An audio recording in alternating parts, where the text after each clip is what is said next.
नमस्ते भारत के अंतर्गत में यह वीडियो बनाया जा रहा है।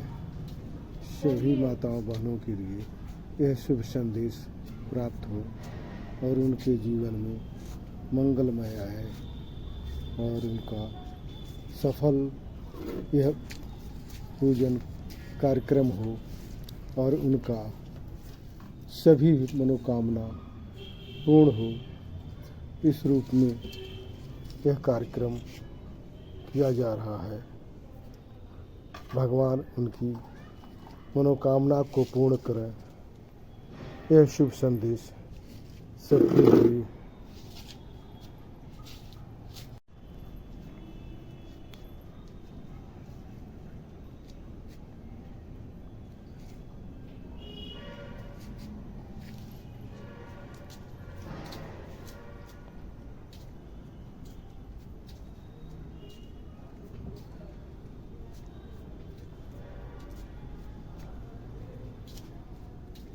चलिए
जीव पुत्रिका कथा सुनाइए।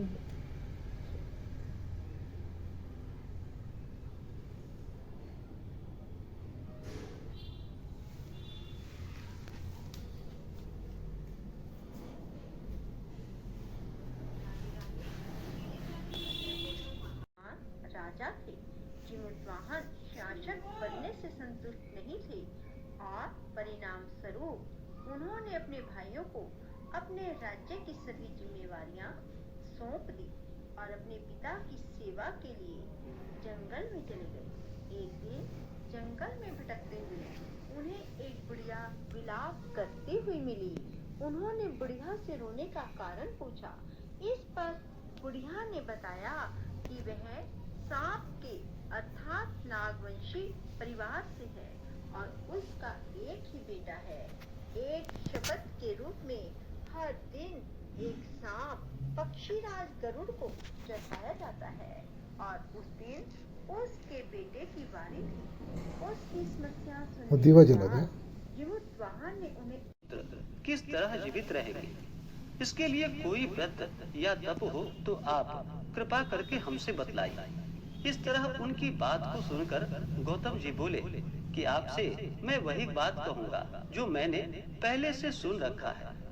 गौतम जी ने कहा कि जब महाभारत युद्ध का अंत हो गया और द्रोण पुत्र अश्वत्थामा के द्वारा अपने बेटों को मरा देखकर सब पांडव बड़े ही दुखी हुए, तो पुत्र शोक से व्याकुल होकर द्रौपदी अपनी सखियों के साथ ब्राह्मण श्रेष्ठ धौम्य के पास गई और उसने धौम्य से कहा कि हे विपेंद्र, कौन सा उपाय करने से बच्चे दीर्घायु हो सकते हैं, यह आप कृपा कर हमसे कहिए।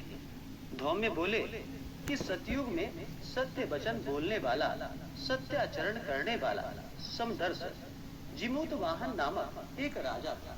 एक बार वह अपनी स्त्री के साथ अपने ससुराल को गया और वहीं पर रहने लगा। एक दिन आधी रात के समय पुत्र शोक से व्याकुल कोई स्त्री रोने लगी, क्योंकि वह अपने बेटे के दर्शन से निराश हो चुकी थी। उसका पुत्र मर चुका था। वह रोती हुई कहती थी कि हाय, मुझ बूढ़ी माता के सामने मेरा बेटा मरा जा रहा है। उसका रोदन सुनकर राजा जिमूत वाहन का तो मानो हृदय विदीर्ण सा हो गया। वह तत्काल उस स्त्री के पास गया और उससे पूछा कि तुम्हारा बेटा कैसे मरा है। बूढ़ी ने कहा कि गरुड़ प्रतिदिन आकर गांव के लड़कों को खा जाता है।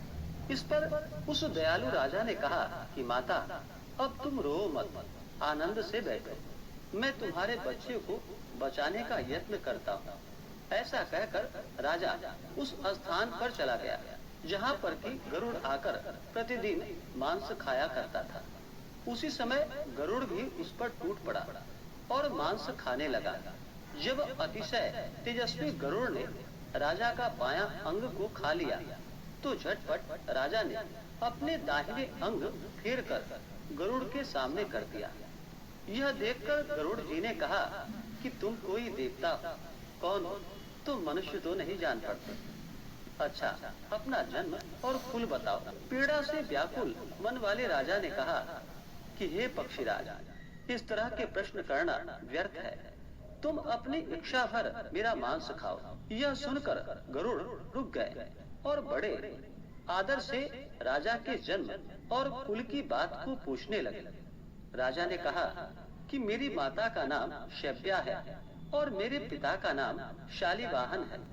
सूर्य वंश में मेरा जन्म हुआ है और जिमूत वाहन मेरा नाम है। राजा की दयालुता को देखकर गरुड़ ने कहा कि हे महाभाग, तुम्हारे मन में जो भी अभिलाषा हो वह मुझसे वर मांग लो। इस पर राजा जिमूत वाहन ने कहा कि हे गरुड़ देव, यदि आप मुझे वर दे रहे हैं तो यह वर दीजिए कि आपने अब तक जिन प्राणियों को खाया है वे सब जीवित हो जाए। हे स्वामी, अब से आप यहाँ पर बालकों को ना खाएं और कोई ऐसा उपाय करें कि जहाँ जो उत्पन्न हो वे लोग बहुत दिनों तक जीवित रहे। फिर धौम्य जी ने कहा कि पक्षीराज गरुड़ राजा को वरदान देकर स्वयं अमृत लाने के लिए नागलोक को चले गए और फिर वहां से अमृत लाकर उन्होंने उन मरे मनुष्यों की हड्डियों पर बरसाया। ऐसा करने से सब लोग जीवित हो गए जिनको कि पहले गरुड़ ने खाया था। राजा के त्याग और गरुड़ की कृपा से वहाँ बालों का सारा कष्ट दूर हो गया। उस समय राजा के शरीर की शोभा दुनी हो गई। राजा की दयालुता देखकर गरुड़ जी ने फिर कहा, मैं संसार के कल्याणार्थ एक और वरदान तुम्हें दूंगा। आज जो कि आश्विन कृष्ण सप्तमी से रहित शुभ अष्टमी तिथि है, आज ही तुमने यहाँ की प्रजा को जीवन दान दिया है। हे वत्स, अब से यह दिन ब्रह्म भाव हो गया है, जो मूर्ति भेद से विविध नामों से विख्यात है। वही त्रिलोकी से पूजित दुर्गा अमृत प्राप्त करने के अर्थ में जीवित पुत्रिका कहलाई। सो इस तिथि को जो स्त्रियां उस जीवित पुत्रिका की और कुश की आकृति बनाकर तुम्हारी पूजा करेंगे तो दिनों दिन उनका सौभाग्य बढ़ेगा और वंश की भी बढ़ोतरी होगी। हे महाभाग, इस विषय में विचार करने की भी आवश्यकता नहीं है। हे राजा, सप्तमी से रहित चारा बनने का विचार कर चट्टान पर लेट जाते हैं। तब गरुड़ जी आते हैं और अपनी अंगुलियों से लाल कपड़े से ढके हुए जिमित वाहन को पकड़कर चट्टान पर चढ़ जाते हैं। उन्हें हैरानी होती है कि जिसे उसने पकड़ा है वह कोई प्रतिक्रिया क्यों नहीं दे रहा। तब वह जिमुत वाहन से उनके बारे में पूछता है। तब गरुड़ जिमुत वाहन की वीरता और प्रौकार से प्रसन्न होकर सांपों से कोई और बलिदान नहीं लेने का वादा करता है। कहा जाता है तभी से ही संतान की लंबी उम्र और कल्याण के लिए जीवित पुत्रिका व्रत किया जाने लगा। बच्चों, जीवित पुत्रिका व्रत एक और कथा है। जितिया अर्थात जीवित पुत्रिका व्रत की कथा के अनुसार महाभारत युद्ध में अपने पिता गुरु द्रोणाचार्य की मृत्यु का बदला लेने की भावना से अश्वत्थामा पांडवों के शिविर में घुस गया। शिविर के अंदर 5 लोगों को सोया हुआ पाया। अश्वत्थामा की जय, सर्वदेवी देवता की जय। इसी प्रकार से जो भी नियम